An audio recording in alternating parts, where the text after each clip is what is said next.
What's up, guys? Welcome back to Whiskey Dixon. I'm Sugarbear. Jake. We're reviewing Cragganmore 12-year single malt Speyside Scotch whiskey. Comes in at 80 proof, 40%. Nothing special there. At least it's got an age. Yeah, at least they tell us how old it is. That's a start. Cragganmore in Gaelic means big rock or great rock, which is fitting because it's actually right on a cliff over the River Spey. I've actually seen this distillery. It's like the location is like perfect. Yeah. It's one of the main malt providers for the Johnny Walker blends. They're owned by Diageo, and it's the classic. It's part of their classic malts of Scotland range, and it represents Speyside. Mm-hmm. I have not had this in many years, and when I first had it, didn't really think much of it. It's kind of forgettable, but it's worth coming back to after having so many different That's what whiskeys. I've been doing lately, Yeah. is going back to things I tried 5 years ago and like realizing how different my taste is now, and just like how much better I think certain things are. The first time I had it, I was going through my peat discovery. Yeah, me too. So it was very forgettable. I was either peat or like serious sherry bomb. This isn't either of those, No. but it's also not really like a Glenlivet or something where it's just overly light Speyside. It's a good like medium body sort of whiskey, I would say. Like on the nose, A lot of malt. very malt. As dumb as that sounds to say about a single malt, it is a malty single malt. that's like where the main flavor is. yeah, for like this sweet one. barley, a lot of fruit, sherry fruit, but not like intense like raisin. Sherry you know, finish, just, not just like not a a sherry little, aged, for little sure. bit of sherry. Probably just sat in the barrel for a couple months. I actually think it's more sherry than they lead on, than this leads you to believe. And That's mostly what they're using for this, is sherry cask.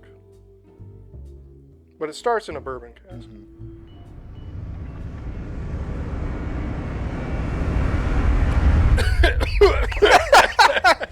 Okay, horse looning. I totally inhaled that. Has never happened.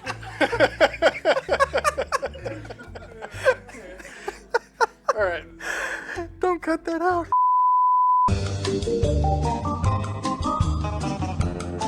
No, it's like, I don't want to say generic. It's not. It does, you know. It doesn't punch you in the face. Drinking at it all. right now, I am thinking like Green Label. Like it Okay. definitely has that. It's not as smoky, but it's definitely like, you can tell this is part of Green Label. Well, what makes you think that it wasn't is all the Talisker that's in Green Label. That peat kind of hides all the other flavors. No, exactly. It totally changes the. Actually, on the side here, I just noticed this. It says, "An elegant, sophisticated Speyside with the most complex aroma of any malt." Debatable. Yeah, astonishingly fragrant with Swedish notes. Swedish? I thought it was a Scotch. And a smoky maltiness on the finish. It's pretty accurate, I guess. I wouldn't say the most complex, but it's No, it's crazy how many whiskeys that try to claim to be the most complex. They're like, no, it's Lafroig. It's always going to be Lafroig. one. Of course, it says the best of Speyside on it. Yeah. Lafroig, like, is the only one. It says like the most richly flavored of all Scotch whiskeys. Like, you can't really argue with them. It is the funkiest. Like it or not. Yeah, it's like, yeah, we'll give you that. This is just like, this just needs to be cheaper. The problem with Yeah. this, it used to be like $40. 5 years ago, this was $40. Now it's like double that. Yeah, I saw it for 85. Why? Why does it cost that much? Well, it's the same with Dalwhinnie. All the Diageo You know, stuff. it's all a just- Diageo stuff. It's Johnny Walker. It's Johnny Well, Walker's even fault. Lagavulin's way more than it used to be. That's because of the show. That's because of Nick Well, that too, Offerman. yeah. But anything with Um, Diageo has gone up in price quite a bit. Yeah, I guess it's just they need that whiskey to make their blend. They just need it for Johnny Walker so bad that what little bit there is sold as single malt, the price just goes way up on it. Yeah, I do love the finish on this. There is just a nice light smoke. Oh, Just yeah. a little wisp of smoke just on the end. Yeah, sweet, fruity, rounded. A little bit of smoke.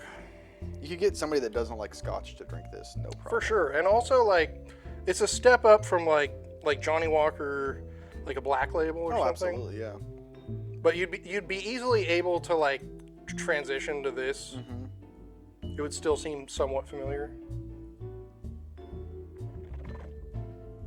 Try not to inhale that one. That's nice. That's good. It's pleasant. Yeah. Easy drinking. Apples. Easy drinking. A little bit floral, actually, at the front end. Yeah, that's good. There's not much to say about it. You Besides know, it's good. well, the first time I had it, I was just expecting so much more sherry. So I was like, nah, this is kind of weak. And then now I'm like, oh, this has nice complexity. It's subtle good balance. complexity. Higher proof would be nice. I'd like to see it at like 43%, 86. But other than that, solid single malt. Yeah. Can't complain. I could down a bottle of that pretty easy, I would think. Yeah, any final thoughts? No, if they bring the price Cragganmore? down, that's probably my only complaint. That and the proof. Yeah, unfortunately, I guess it's Johnny Walker. You know, they need it for the blending. So we'll see. If anything, it's probably going to go up even more. Yeah, which is ridiculous. Well, if you like this, smash that like button, give us a thumbs up, let us know what other stuff we need to review. Are there other Cragganmores even? I've never seen one. Well, there's a distiller's edition of all the classic malts, but they only made that once. They don't. That's not like an ongoing thing. That's so all the bottles you see are from just that 1 year they did that. Yeah. Other than that, though, this is like the only Cragganmore I've ever seen. Yeah. Well, anyway, like I said, you know, we're Whiskey Dixon. I'm Sugarbear. Jake. And till next time, cheers, slancha, keep on drinking. That's a hard thing.